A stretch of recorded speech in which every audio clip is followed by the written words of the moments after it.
Last night, Donald Trump took questions from reporters at the White House, and his answers to their questions were some of the most dishonest and unhinged that we have ever heard from him. But perhaps more alarmingly was the reporters' response to his dishonesty, suggesting that the media will not hold Trump accountable in the second term. But before we unpack all that, if you end up liking this video and you want to support the channel, please be sure to hit the like, subscribe, and alert bells before you go. All right, friends, we have several clips to talk about in this video. Donald Trump is certainly feeling his power. He is flexing, and this is really demonstrated in the first clip I'm going to show you. I want you to hear the question, Donald Trump's response, and then actually how the people in the room, including reporters, react to his answer. Do you intend to continue selling products that benefit yourself personally while you're president? Well, I don't know if it benefited. I don't know where it is. I don't know much about it other than I launched it. I heard it was very successful. I haven't checked it. Where is it today? You made a lot of money, sir. How much? All right. Several $1 billion, it seems like, in the last several days. Several billion? That's peanuts for these guys. Sir, you talked about the letter from President Biden. Can you give us some sense, broadly speaking? Yeah, So they moved on. They laughed at his answer and moved on. So the question was, depending on the volume, was they were asking Trump, listen, you're president of the United States now. You have a bunch of products that were launched during the campaign. You're continuing to launch products, apparently. You launched recently your meme coin, the $ Trump meme coin, which is making him one of the top 25 richest people on earth. He was already a billionaire, but it has catapulted his paper wealth. And it's widely seen as the predicate to a rug pull. Incredibly unethical. We did a video about it. Probably the most blatantly unethical single act we have ever seen of a sitting president. And so they're asking, now that you're in power, are you going to continue to do this stuff, take action to enrich yourself? And he downplayed it, asked the reporters to explain how much money he made recently. When they say several billion, he just laughs it off. That's peanuts compared to these people. Really? And reporters just laugh it off? That's it? No engagement with the substance of the question? No follow-up? Imagine if President Biden had said something to that effect, where we would be. What a staggering answer from Donald Trump. I mean, just truly jaw-dropping, the brazenness, the shamelessness.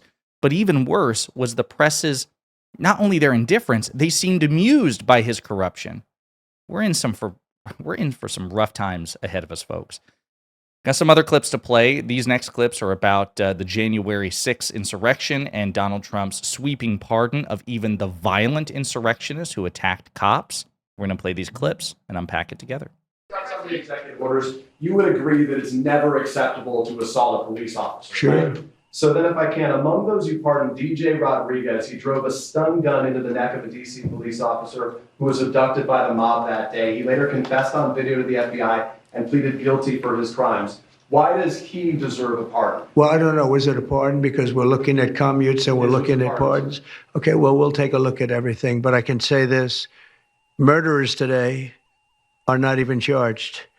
You have murderers that aren't charged all over. You take a look at what's gone on in Philadelphia. Take a look at what's gone on in L.A., where people murder people and they don't get charged. These people have already served years in prison. And they've served them viciously. It's a disgusting prison. It's been horrible. It's inhumane. It's been a terrible. So it's great that Donald Trump suddenly cares about prison reform and is concerned about the conditions in which inmates across this country live in, except he's really not. It's about his supporters, people who were prepared to commit violence and to murder on his behalf so he could steal a free and fair election that he lost. But again, his answer, like, we'll look into it. Well, what do you mean look into it? The pardon and commutations are over. You signed the order. There's no rescinding it. They're free. Why didn't you look into it before you signed the order, you moron? And again, imagine, a counterfactual, President Biden pardoning federally prosecuted violent BLM protesters. Imagine what the response would be, not just from the media, including the mainstream media, not just right-wing media, but mainstream media as well. And for MAGA Republicans, they would be apoplectic about this. But because it's Donald Trump, he's graded on a curve. Here's another clip. The leaders of the Proud Boys and the Oath Keepers were freed following their pardons yesterday. At the time, back in 2021, you urged them to stand back and stand by. Is there now a place for them in the political conversation? Well, we have to see. They've been given a pardon. I thought their sentences were ridiculous and excessive. One of the guys took down a flag that was an anti-American flag, and he was given years in jail. I don't know the exact number, but he was given many years in jail. I thought it was very excessive.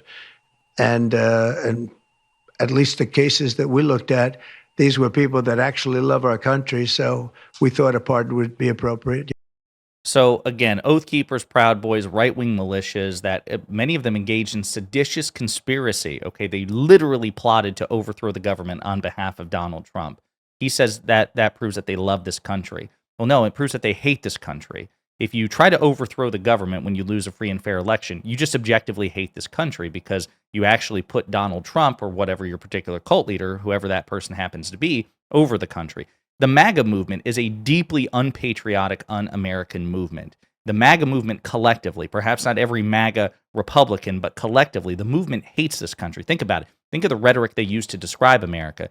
We're a third world country. We're a nation in decline. We're an awful country. We're a shithole country. We're going to make America great again. If Democrats use comparable language to describe America really at any point, but certainly when, for example, Donald Trump was in power, these same MAGA Republicans who describe America thusly would again be apoplectic. They'd be like, "You hate this country. You're one of them libcucktards. You all hate America." Meanwhile, they denigrate America all the time, and very often not for substantive critiques, because, of course, there is a lot of wrong with this country. There is a lot wrong with this country that deserves to be viciously criticized, because America is a home, and if your home has a leaky roof and weak walls, you shouldn't ignore it, and you should call it out, and you should work aggressively to revamp it, but that's not what MAGA does. And I should also point out that many of the MAGA Republicans who invaded the Capitol, some of them were waving Confederate flags. And again, spoiler alert for those out there, the Confederacy were not only losers, they got their asses kicked in the Civil War, they also hated this country because they tried to destroy this country with secession, a violent secession, and overthrowing the Union. So again, there's nothing particularly patriotic or American or loving about America in the MAGA movement. Here's another clip. You've long said that you back the blue, but aren't you sending the message that assaulting officers is okay with these pardons? No, the opposite. In fact, I'm going to be letting two officers from Washington Police, D.C. I believe they're from D.C., but I just approved it.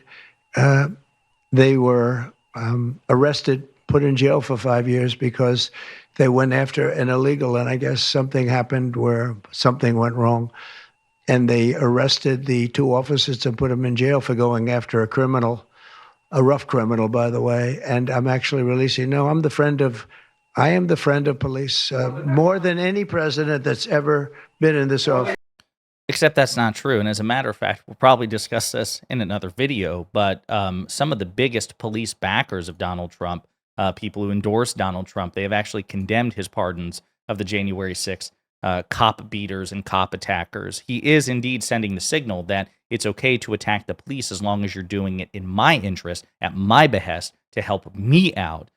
Meanwhile, if you attack other people or if you pursue other people, then I have your back. But it's very much a transactional, qualified relationship that Trump has with police. He certainly doesn't support them. Generally, it's just in so much as they benefit him. Here's another clip. More than 400 of the people that you pardoned, though, assaulted officers. So I want to ask you about the Vice President, J.D. Vance. He said, this is a week ago, he said, if you committed violence on January 6th, obviously you should not be pardoned. Why is your Vice President wrong? Well, only for one reason. They've served years in jail. They should not have served, and they've served years in jail, and murderers don't even go to jail in this country. And we had 1,500. We have 16 under review. As you know, we commuted about 16 of them because it looks like they could have done things that were not acceptable for a full pardon. But these people have served years of jail, and their lives have been ruined. And in many cases, listen to me for a second. Stop interrupting. They've served years in jail, and if you look at the American public is tired of it. Take a look at the election. The American people do not support poll after poll after poll after poll show that the American people do not support pardoning January 6th insurrectionists, which is one of the few vindicating things about this electorate that even now, despite the pressure campaign from Donald Trump and his supporters that even now, January 6th is not looked back fondly by the American people. Now, given that the question was asked about J.D. Vance, it's important to bring this out. This was a pretty bombshell recent article from Axios. And the headline says, quote, "Fuck it, release them all. Why Trump embraced broad January 6 pardons." And it goes into, the thought process behind the sweeping pardons. Trump's move to go big on the pardons shed light on his unpredictable decision-making process and shows his determination to fill a campaign promise to his MAGA base, regardless of the political fallout. And then it references that J.D. Vance said on Fox News Sunday that violent offenders should not be pardoned, which was the predicate to the previous question. Trump vacillated during an internal debate over targeted clemency versus a blanket decision, according to two insiders. But as Trump's team wrestled with the issue and planned a shock and awe batch of executive orders on day one, quote, "Trump's just said, fuck it, release them all," an advisor familiar with the discussions said. And then J.D. Vance, let's talk about him. Early in the internal discussions, Vance actually advocated for a blanket pardon, but the Yale-trained lawyer figured Trump wouldn't want to take the hit for releasing for notorious convicts. So it was actually J.D. Vance who originally took the position that you should just do a blanket pardon. And then he walked it back because he thought that Trump wouldn't want to accrue a political consequence for doing something so unpopular. And then when Trump made the decision, he got on board with it. The pardons episode provided a lesson for Vance and others in Trump's orbit. Categorical statements forecasting the mercurial president's actions are always a risk. It also happened to Vance during the campaign when he said Trump would veto a national abortion ban. Quote, "The president didn't change his mind," the Trump advisor said. Quote, "He just made up his mind and Vance got a little over his skis on Fox, but it's no big deal." Quote, "Never get ahead of the boss," a Trump transition source said, "because you never know." So again, Trump's whole attitude was just fuck it, release them all. We got some more clips, however, that I want to share from this unhinged series of Q&A from Donald Trump. And then the topic turned to the LA fires. For a deal involving wildfire relief in extension for a debt. Well, what I really want to have done, I was talking about this with the guys back in the Oval Office. Los Angeles has massive amounts of water available to it. All they have to do is turn the valve, and that's the valve coming back from and down from the Pacific Northwest, where millions of gallons of water a week and a day, even in many cases. So this is where he's full of shit. Okay, based on the evidence we have, I mean, Elon Musk was confronted about this. Remember, we did a video about this. It was probably a week ago, feels like 2 years ago, where Elon Musk tried to get a firefighter in LA to confirm his right-wing conspiracy theory and his gotcha. And the firefighter was like, "No, we have the water. It's just that we were putting so much water. We were trying to generate so much water that we actually had more water than the ability to effectively use it, that there was just a backlog. It wasn't a lack of water. It wasn't a lack of turning a valve. It was just that the infrastructure was not in place to try to generate or to produce that much water from what had been reserved to tackle these fires." And according to fire experts, there was just no amount of water on Earth that could handle something like this. Could additional steps have been taken to reduce or mitigate the effects? Potentially. And that's what the after effects or the after investigation reports will determine, if there were specific things that should have been done in advance or during to mitigate the damage. But this idea that all they had to do was just turn a valve is bullshit based on what we know. Here's another clip. Beverly Hills. Now, those people have been a lot of them are wiped out. Believe it or not, they were having restrictions, Larry, you know about this.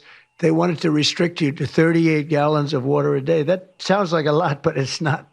When you're a rich person and you like to take a shower, 38 gallons doesn't last very long.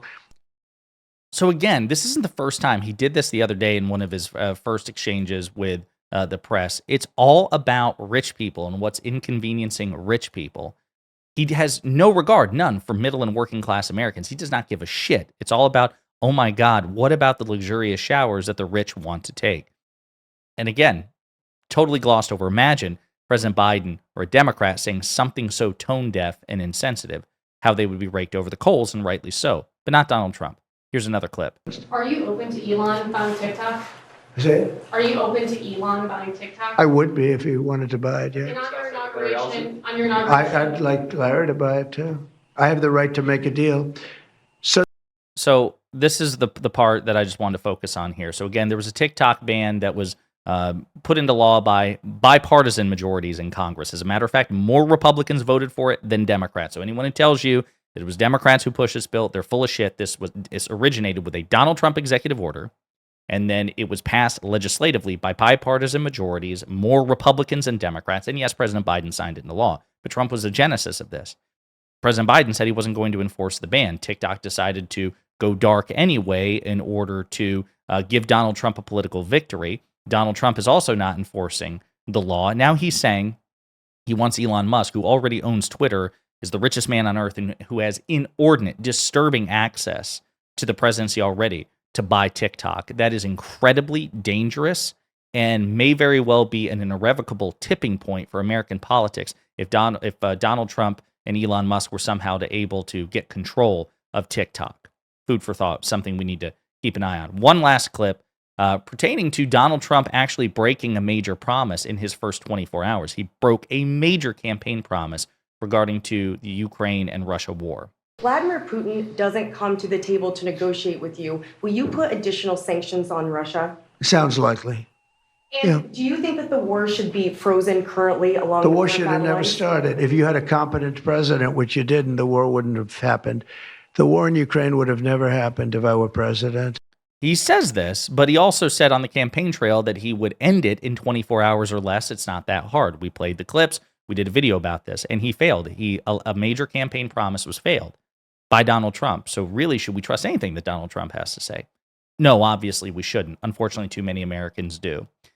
But yeah, folks, Donald Trump answering questions from the press in dishonest and unhinged ways, and unfortunately, the response from much of the media on some of the worst parts of it was pretty weak, suggesting that we are not going to see a robust media level of accountability for Donald Trump in this second term. In the meantime, let me know what you think in the comments.